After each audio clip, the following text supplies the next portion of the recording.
Welcome to the Diversity and Inclusion on Air podcast. This podcast is a program of the American Association of Veterinary Medical Colleges Diversity Matters Initiative. The podcast explores various issues related to diversity and inclusion in the veterinary profession and provides the AAVMC an opportunity to offer ongoing diversity programming to our member institutions as well as all veterinary professionals. My name is Dr. Lisa Greenhill. I'm the Senior Director for Institutional Research and Diversity at the AAVMC.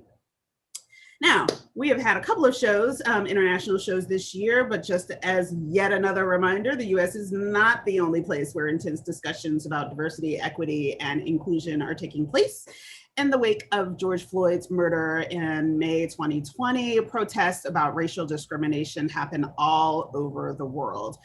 Initially sparked as solidarity protests, it became very clear, not very much long after, that a lot of the protests were really about local issues everywhere.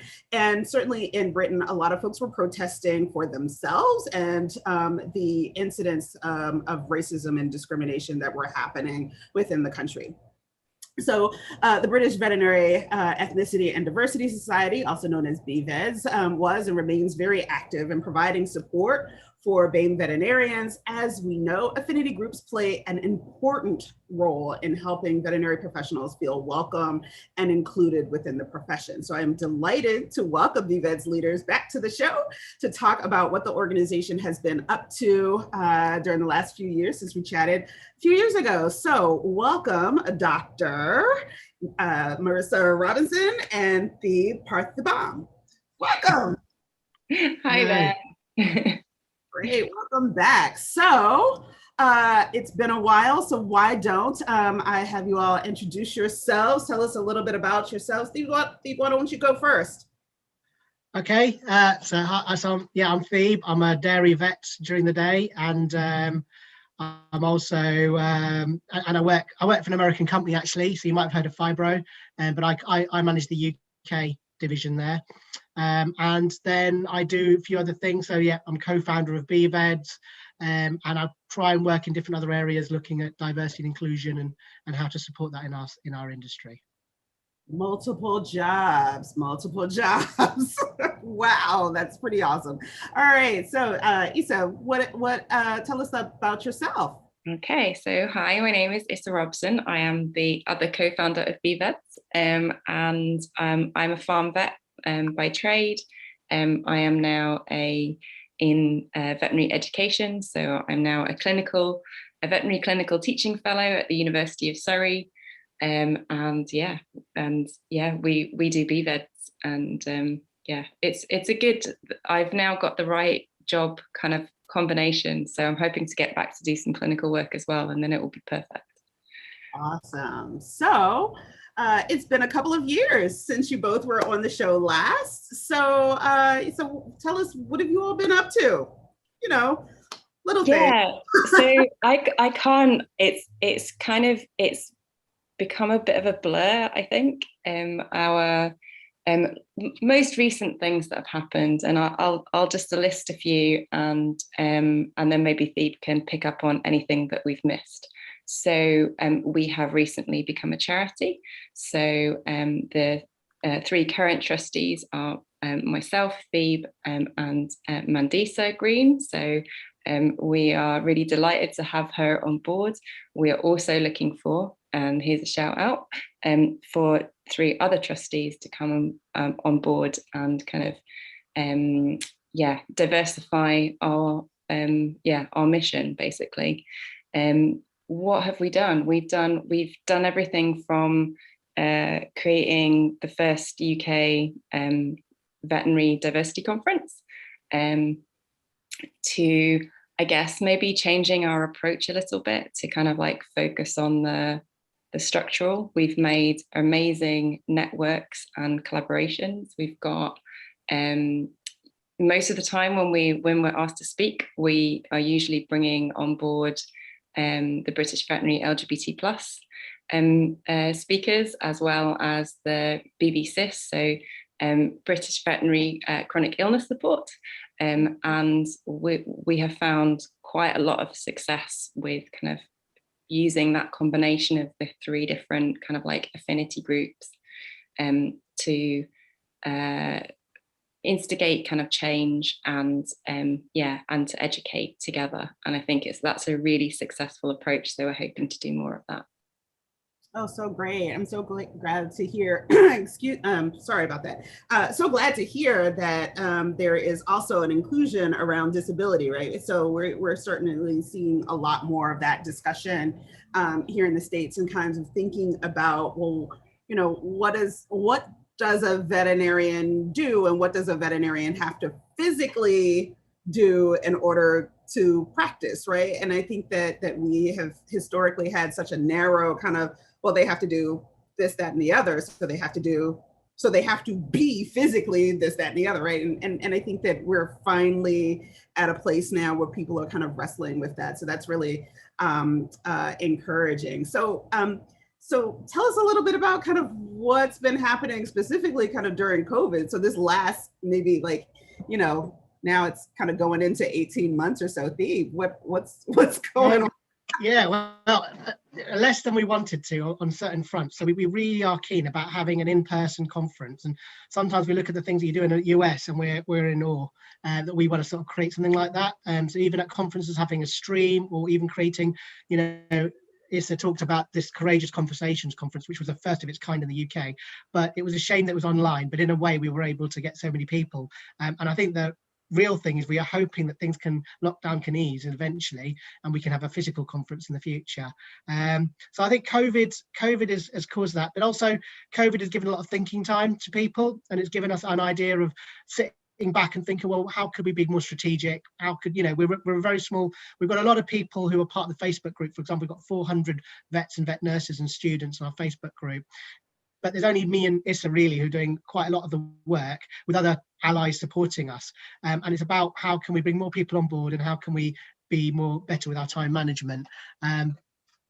So you know, we've done you know, a couple of other things that we've done as well, which has been interesting, that Issa could also add as well, is we wrote the very first veterinary racism course in the UK, which is being taught at Nottingham Vet School. There's new student groups now, so there are 4 new BVEDS student groups, plus other student groups that are forming or joining as well. So we've got a much bigger student voice, which has been great. And one thing that we're really proud of is we're finalists for the National Diversity Awards in the UK. So in September we're going to go to this award ceremony, and you never know, fingers crossed, we might win it. So that's something that we've sort of achieved, and we're really proud of that as well. So yeah, I think COVID is one of those where I think it's more of a get together, get all our things sorted, so that when we do open up, we're able to be a bit more useful. But you know, again, I think the use of technology has been something that we've learned a lot about, and are using a lot better. Sure. Yeah, I think all of us are ready to kind of get back to normal, but I think we all can acknowledge it's going to be a new version of whatever normal is going to be. But you know, I participated in the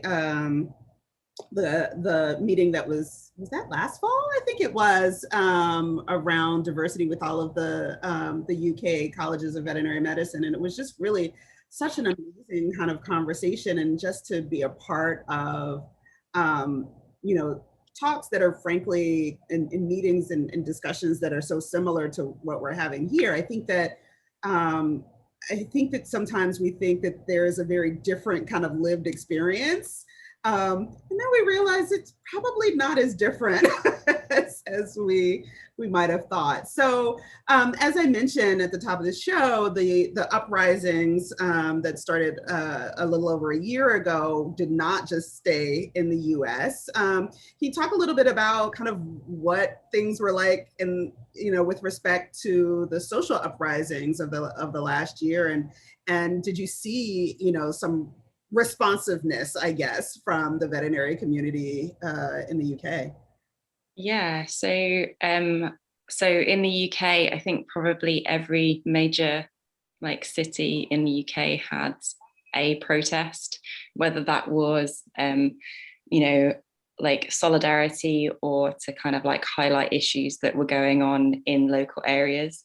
So like London, of course, like Birmingham, Liverpool, Manchester, Newcastle. There were protests in Scotland as well. And like, yeah, a lot of them kind of like organized under kind of like the Black Lives Matter kind of like banner. We also have an organization called like Stand Up to Racism. And they organized a lot of the kind of like protests and marches. I think it continued for quite, over a month of protests, of regular protests. Places like Bristol, they probably, probably one of the most notable things. There was a statue of a slave trader, so Edward Colston, who basically the protesters toppled the statue. They've been asking for the statue to be removed for quite a long time. The statue was defaced, toppled, and then thrown in the harbour. That was probably one of the most like notable things that the protesters did. But I think there were other things like Churchill's statue, kind of like being vandalized, that kind of thing, and lots of kind of outpourings of frustration with systems where people aren't engaging in dialogue, like that local issues, being brought up in these protests. On the BVEDS side, I think, and Thebe can give his perspective. I felt we were very inundated, because suddenly people are thinking that I want to do something about racism. I'm now aware that what doing nothing can lead to. I think that's and people wanted to do something, and they wanted someone to tell them what to do. And I think I found that a particularly busy time for me. How did you find it, Thebe? I agree. I think it was quite mentally taxing for us and emotionally taxing, because also not only were we listening to other people, but we were also questioning ourselves a little bit, thinking about, actually some of the things that maybe we might have been part of that could have supported some of the things that were wrong, and also some of the things that might have affected us personally that we'd pushed the back of our mind, and I think it pushed it all forward. And I think things like, I think a lot of students suddenly found their voice during Black Lives Matter, and so we were inundated with students who were sort of sharing examples or experiences in wanting some reassurance, but we were also, like Issa was saying, talking to organizations, universities, and we had lots of companies sort of say, look, we want to do something, what do we do? And for me and Issa, we're trying to do a full-time job and everything else. Issa was doing a master's, and we're trying to support people in our own time, which I think was really, really quite difficult, really. But it was good the conversation was happening, and it was I think the other problem was it was quite a lot happening in a short space of time. So we've been talking about diversity and inclusion for 3 or 4 years beforehand, and suddenly in the space of 3 months we would talk about more about it than we've ever talked about. And I think, and also because of there's so few ethnic minorities that put their head above the parapet in the veterinary profession, those are the people they kept grabbing, lots of different people, to try and to write articles or to speak or to do things. And I think that was quite taxing, especially when most of the time you don't get paid for it, or you didn't get any sort of compensation. And I think we started to learn during the process that other diversity consultants were saying, look, don't do that for free, and think about your own time, look after yourself. Mm-hmm.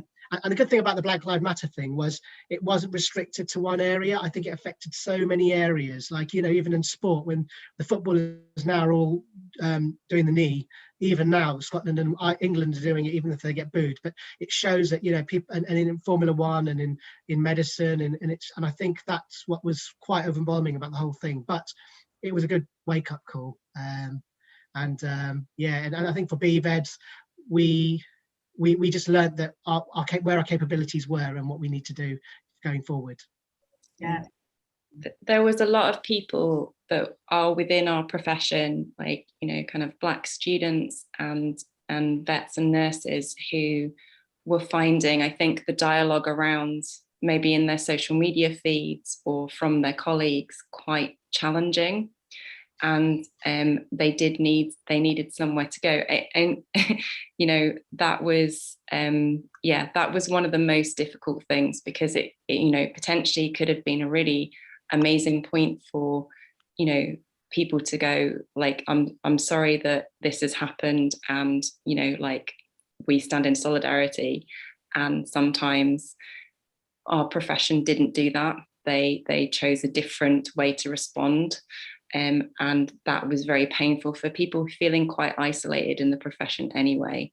I'm so, yeah, I'd agree with that the students have been brilliant. And I think that we always worried about having a lot of student involvement with BVEDS, because I think we are more challenging than maybe some of the other kind of traditional diversity initiatives that have been in VetMed. And we did not want students to necessarily put themselves in the line, because we didn't with students. We kept our heads down, and to deal with some of the kind of like that waking up of feeling uncertain and unsure about the institution and the friendships and your colleagues and all of that kind of stuff. I think I've worried about it all through the time that we set BVEDS up. But the thing about the protest was the students were already there, and they were already, you know, we were kind of like, how do we support them? And that it's too late now. They're active and they're vocal and they need the support. And I guess that's kind of like brought a lot of things, you know, they're doing an amazing job at supporting each other. And that is very heartening to see. So I mean, there's conversations that are going on within, I think, most of the vet schools now, and there are students that have formed their affinity group, and that is, you know, if we had been able to do that when we were students, we would be all the better for it, and we would be much further along the road than we are now. So I'm very proud of students for taking the initiative, and there's a lot of leadership that is going on from student groups right now. Yeah, thank you. I just kind of want to raise a couple of things that I think are really important for viewers and listeners to know, is that during these moments, it is incredibly taxing for folks with, you know, minoritized identities, right? It is like, you know, one, you're kind of dealing just with the emotional fallout of the thing that triggered all of the activity, and kind of what does that mean, and kind of how do I fit, and what is it, you know, just that stuff that you're wrestling with. And then, you know, folks are having this awakening, and they are like, knock, knock, knock. Okay, so I get it. I see everything. So help me fix it. And it's like, yeah, I didn't create this problem.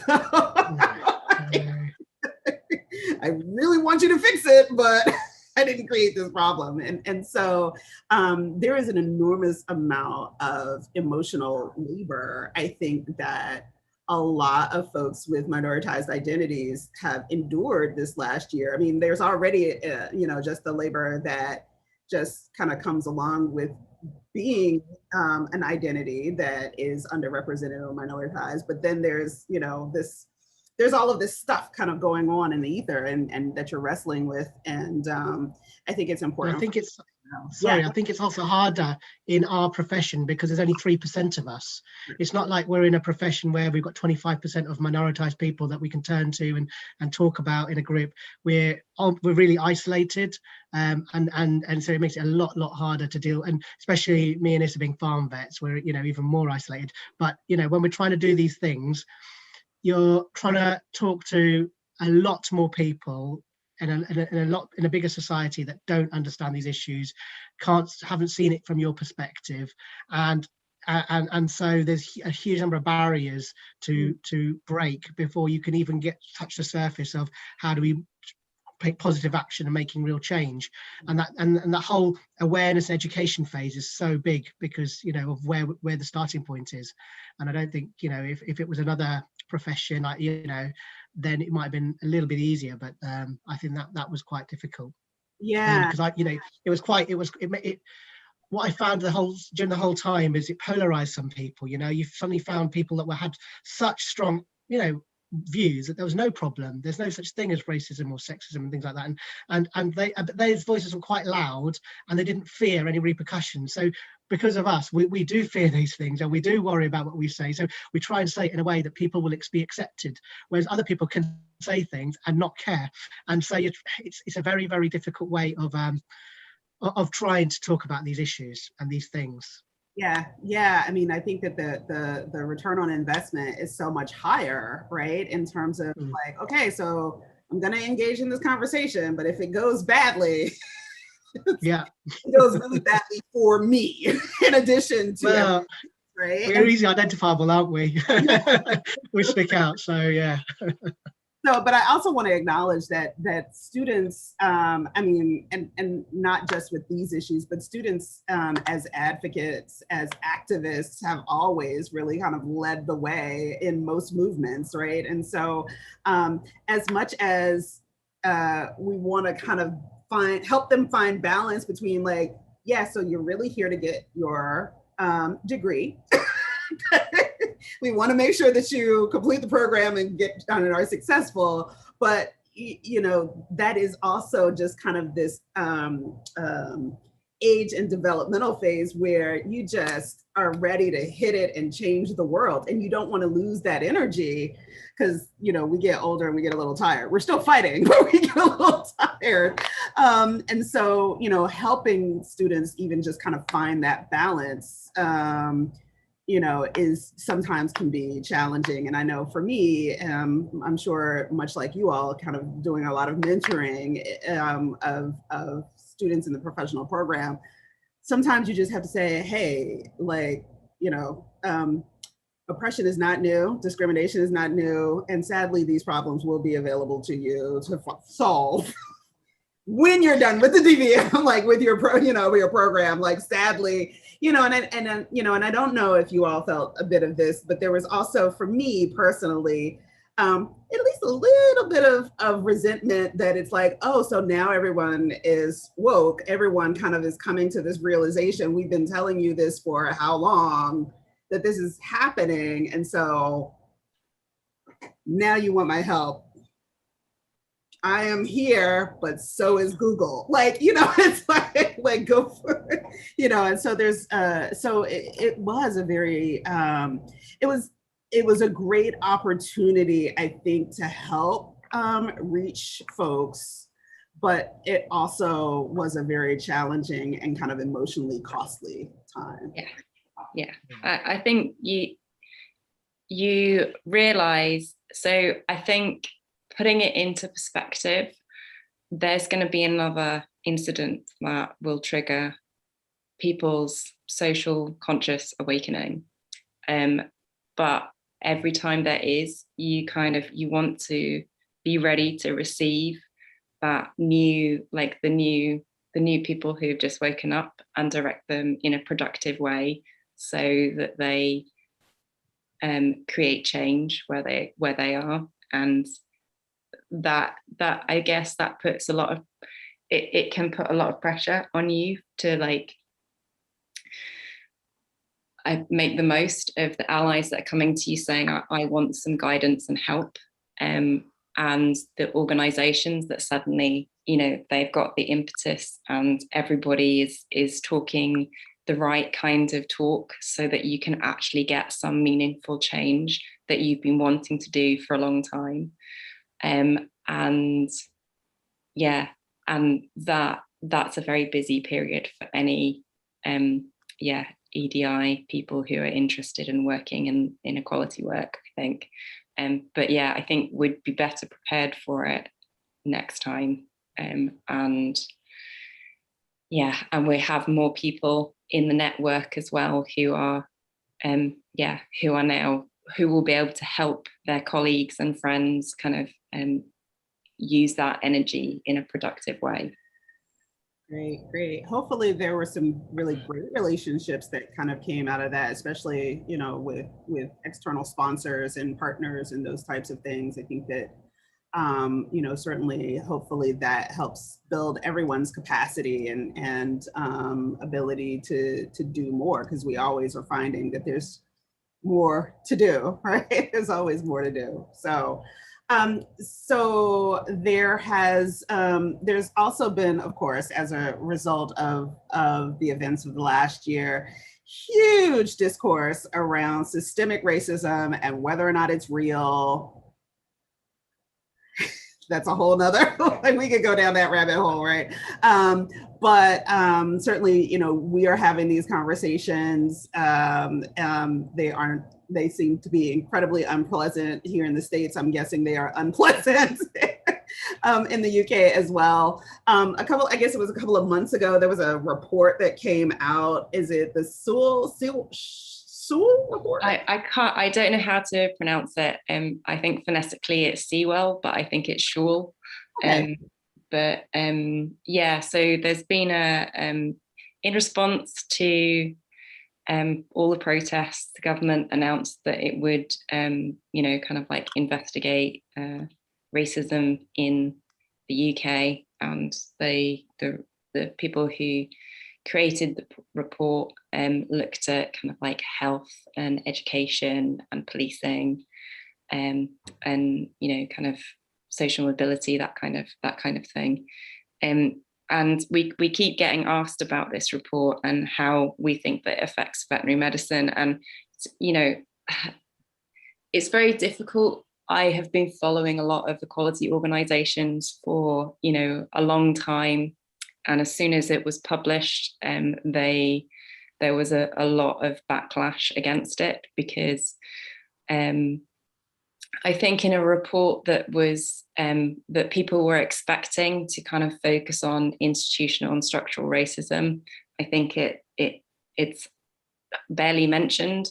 And if you, I've got a few links that if people are curious about this report and what it does and does not show, then interviews with the people who created the report themselves. And I think it's quite interesting that the person who the report is named after is very particular in saying that institutional racism is something that is a word that is overused, and they can only use it when there is evidence. And I think, given that most of the organizations that have been, you know, kind of like reporting on racism and racial inequality, I don't feel they had their input. There are people, I guess if this was a piece of work that a student had handed in, I think it would have been handed back. There were academics whose work had been quoted within the report and were horrified to have been associated with it. And the people who were organizing the report, I think, had some bias about how they viewed even the phrase institutional racism. You know, so for instance, the example was, you know, declaring your organization as institutionally racist is not a correct use of the word, because there's no evidence. And it's just like, okay, well, if everybody who's running this organization is white, you know, that's not evidence. So I'll let people decide for themselves, but it's not hugely, there are some good recommendations in it for tackling inequalities, and there are some glaring omissions. And given that we've had recent Windrush scandal, where kind of people have been deported from the UK because the government didn't keep their records, so that they decided that, you know, there's a whole generation who came over and essentially were deported. And that wasn't part of the report. And I think if you wanted an example of institutional kind of like organizational and structural racism, I think burning people's deep, you know, kind of disembarkment cards to prove that they came to the UK legitimately, I think is probably quite strong. So that was a bit of a glaring omission. And I think quite rightly, most of the organisations who have been reporting and collecting evidence over a number of years are not happy with the report. And it's those organisations that I trust. So yeah, I don't think it was a good piece of academic work.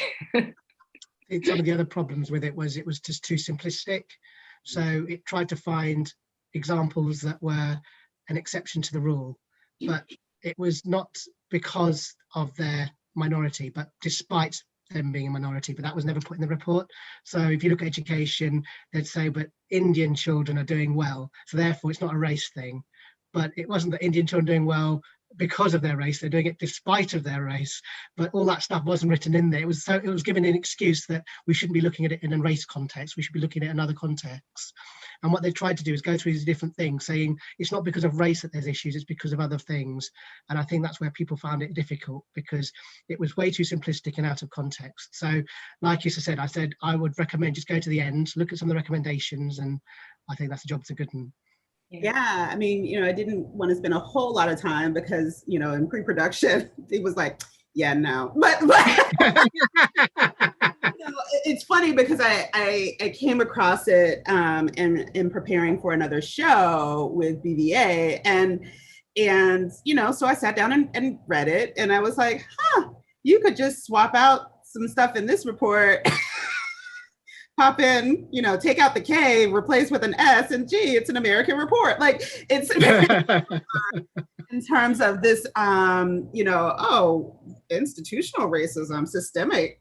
No, that's not a thing. And so look at these examples of people who have achieved, and it's like, those are exceptions to the rule. Yes, exactly. The rule, like, to the 10 people, what about the million, right, that are kind of left behind? And it is I think very consistent with what I think we're seeing certainly in other countries as well, including the US, but certainly not limited to it, in terms of this, hey, no, nothing to see here. Racism is a one-on-one kind of, or, a very local thing versus, hey, these rules, regulations, laws were written not inclusively, and not just not inclusively, but specifically to, marginalize, alienate, just, they're not inclusive, right? And so, yeah, we'll definitely include some links to the report, as well as some other findings. I love this idea of, hey, if a student had submitted this, this is not a research paper, no. Yeah, I think you would have really, I think all of the contributors, all of the major contributors had, people found them problematic before. It was, I think, if you'd wanted to, it's a great opportunity, right? And as I say, there are some good things about the reports, but the narrative, I think, is very biased, and that, it's slightly problematic personalities that were involved, and perhaps it was a missed opportunity to get the people who've been doing this work for a long time involved as well. Yeah. Okay. Thank you. So, so there has been, there was a recent study on racism specifically in veterinary medicine that I remember seeing that was happening in the UK. Can you kind of tell me a little bit about the status on that? Who's doing it, and are data available yet? Or I know we'll all be just so shocked, hear my sarcasm, on what will be found in this report. I think this room won't be, it's just the other people that read it, Yeah, so it was we won a Mind Matters Initiative scholarship bursary to do this, and so they normally release one a year, but this year they had two, and it's, so we're looking, it's a team. So basically, it was all through blind Black Lives Matter as well, actually, because there was another person in my year, and she was teaching at the Royal Veterinary College, and there was a student, and she'd reached out to me previously and talked about some experiences that she had had. And anyway, she was being her tutor was my former batchmate, and so this student had gone to her and said, oh, I'm going through these things. So anyway, then I got an email saying, look, I've had a student come to me. She said all these things. What do I do? And I said, look, there's a huge number of things that's an issue. We need to, if you want to do something, have a think. And so she came back and said, let's do some research into it. And I said, all right. So she has a research background. We've got lots of different ethnic minorities on the board. We've got nurses, students. And what we're looking into is the mental well-being and the impacts of racism based on that. So it's not to prove racism exists, because some people are like trying to look at it that way, and I'm like, no, if you think that, then walk away, because I'm not going to try and prove it. What I'm going to try and prove is that it does cause mental anguish, and it doesn't matter what race you are or what the situation is or what you think the impact is, whether you think a simple word is not as bad as being denied a job. But what I want to prove is actually all of them can cause mental anguish, all of them can cause problems, and therefore we need to do something about it. So this has never been done in the veterinary profession. So there have been smaller, there was a discrimination survey a year, 2 years before us, and then there have been one or two little things in universities at the moment, but this one's the first national one. So it encompasses vet nurses, vets, people working in the veterinary industry, educators, students, everybody, and it's a set of about 10 questions, and so we did 2 pilots last year just to find to do things. It was open for 3 months between January to March, so it closed in March, and we had 350 responses, which is good. And so some of the questions are short answers, some of them are long answers. The long answer is what we're trying to look at. So it's going to be a qualitative study, and we're hoping to publish that. So hopefully will be released in November this year at the conference, and then we're hoping to have 3 papers published out of it to look at that. But yeah, it's crazy, because the first time you start reading the responses, you think, whoa, whoa, whoa. But after a while, they just start repeating with different people in different situations. But the experiences are very similar. It's very similar experiences on EMS when they go and see practice as students, or from fellow students, or things like that. And some of the issues are, identity, the feeling of belonging, and things like that. That is a recurring theme. So what we really want to do is put that into a scientific context, so that people really understand, look, it's something that we need to deal with, because it's not just, we need to break a barrier and it's all going to be fine. It's actually thinking about the student or the person as a person that has more requirements than just, a tick box. Yeah, that is just so important, and I'm so excited about the research. I'm so, there's a part of me that's like, oh, it's so sad to hear that people are having these experiences, right? But in order for us to kind of turn things around, we got to hear about them and really kind of, pay attention and show the research that this is harmful, right? Like, yeah. This is harmful.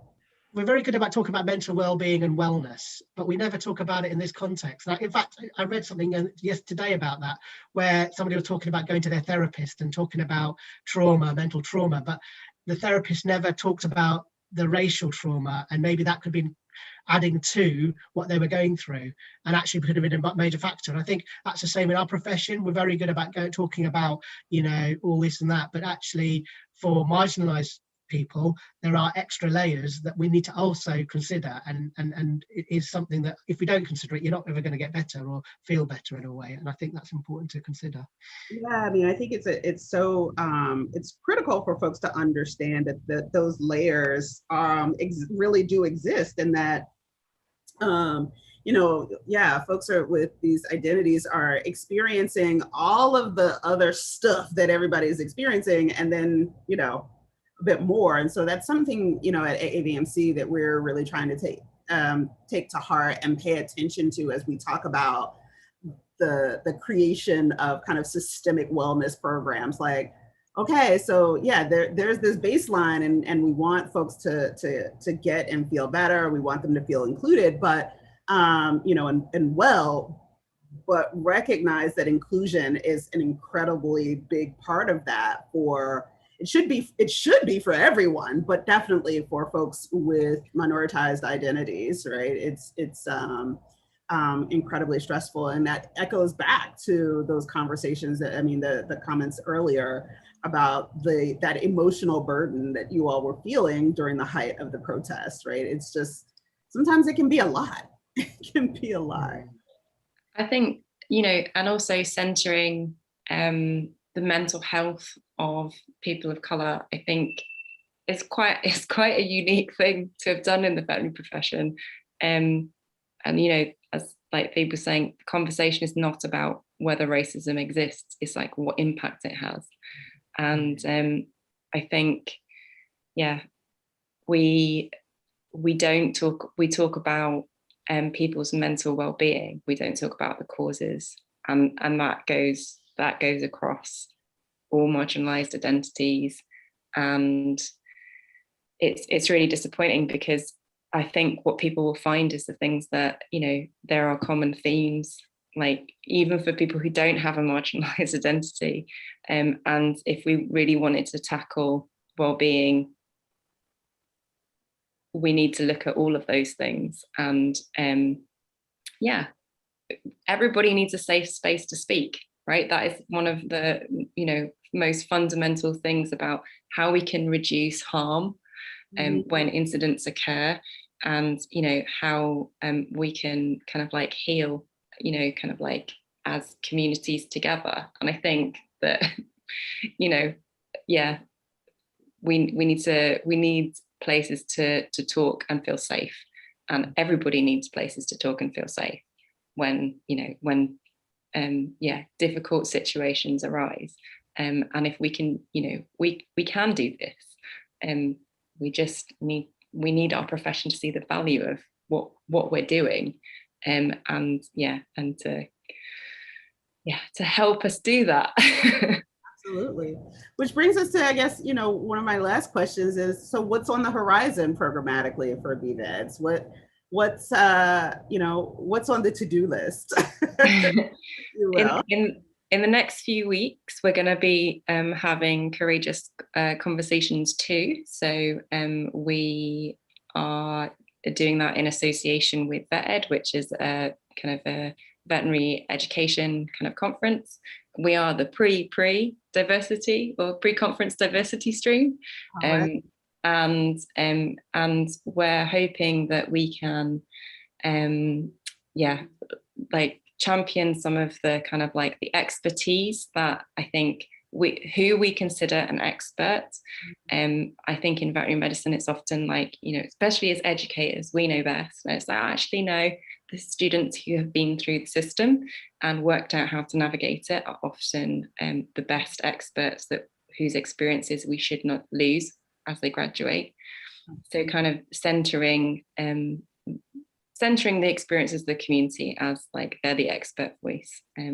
So I definitely, you know, would like to help with some training of kind of our future leaders, basically, and making sure that they have the tools, including tools for kind of mental well-being, so that they can continue to do this work sustainably without harming themselves.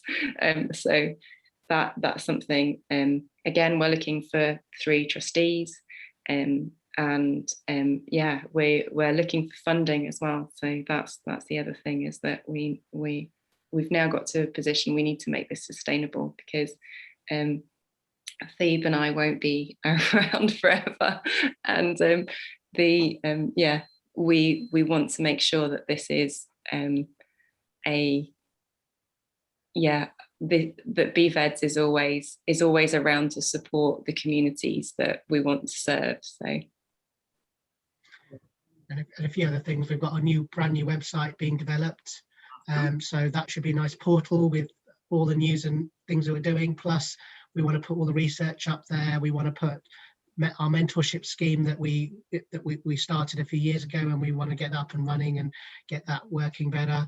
And so so this new website, and hopefully it'll be a place where people, if they want to learn, they don't always have to come and talk to us. They can go and look there and read for themselves and do all that pre-work before. We're increasing the research, like I said, on November. Hopefully this survey results will be published, and this will be a landmark survey for the profession, first time ever. And again, hopefully actions can come out of that, and it'll help push the conversation and the strategy forward that way. And we're always increasing the conversation. So we've started talking about decolonization as well as a side stream. We're trying to involve other allied industries. So, we talk with agriculture and equine and all sorts of other industries as well. So we're just trying to get more people allied with us and support us, really. So those are the things. And then obviously the National Diversity Awards, fingers crossed we win that one, which will be a nice end to the year. When will that award be announced? September 15th, I think. It's this is September, yeah. So there are 5 other organisations for the Race and Ethnicity Organisation Awards. Awesome. So we'll see. So you heard it, folks. They are looking for trustees. They are looking for money. So be sure to open the wallet. Will the new website have a place for donations to be made? Yeah, there'll be donations, or you can join as a member, or you can do sponsorship. Awesome. So you got lots of opportunities to share the wealth and be part of the change. Yes, part of the change. Absolutely. This has been such a great conversation, and I'm just so delighted to hear about the work that you all are doing in Great Britain and beyond. I mean, I think that the impact certainly goes well beyond your country. I think that you really are doing such amazing work, and I just really want to commend you on that and stand in solidarity too, because folks don't understand that when you are leading these organizations that you're passionate about it, but people look at me and I'm like, yeah, okay, so this is my job, but you all are doing this on top of, right? This is after 5, after 7, after 10, kind of after the kids are asleep, all of those kinds of things. And I think that folks really need to just acknowledge that commitment and that labor. So I just want to say hats off to you all, and thank you for doing what you do. Yeah. Well, right back at you in terms of, kind of the impact that you have over here in the UK. And I think I don't know what I would have done with the energy if we hadn't had BVEDS as a productive output. So it's certainly turned a lot of negative, anguish, anger, all of that into something that is very positive and beautiful. And I think making, we always wanted to be a port of call so that nobody had to go through any of the experiences that we had on their own. And we've done that, and we feel like we're doing more. And we've been waiting for the veterinary profession to catch up, and I think they are. And that is, I think, when you talked to us before, we were kind of we don't know how this is going to play out, and well, what's going to happen in another 2 years? It could be some really amazing stuff. So watch this space.